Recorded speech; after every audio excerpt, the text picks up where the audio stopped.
Хора, всеки на спрея си и се... Ето, той вече го наплаши.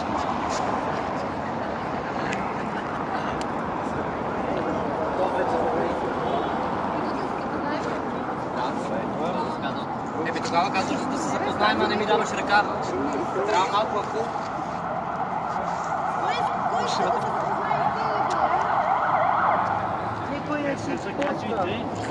Тука сме! Еге! Айде сега след тия! Айде след тия! Нататъка! Нататъка! А защо на нас казвате не се закачате? Те и ритат тука, крадат неща. Тебе не дойдохте да ни защитите първия път, когато те дойдоха. Имах си работа, а сега когато имал си работа. Нали ли си тук да ни пазиш? Ами... Въобще не ви пука за... Аз не съм тук за да пазя вас.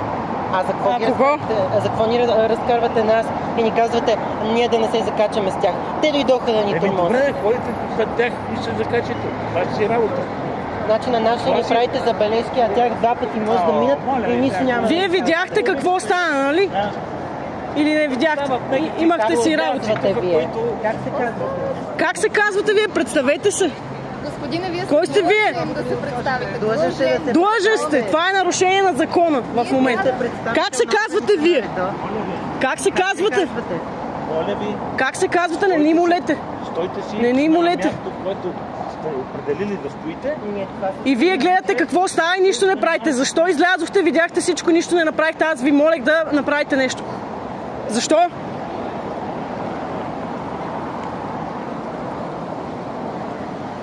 Мълчание.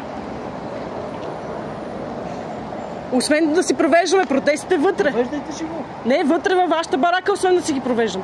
Моята барака не може. Вие видяхте какво стана. Защо не ни помогнахте? Не видяхте. Сериозно го казвате това. Нали сега като ми казахте, че тия са същите, то... Нали видяхте, че не ще закачаха с вас? Напротив. Боже Господи. Същото ви пожелавам и на вас да ви се случва всеки ден. Изяли сме.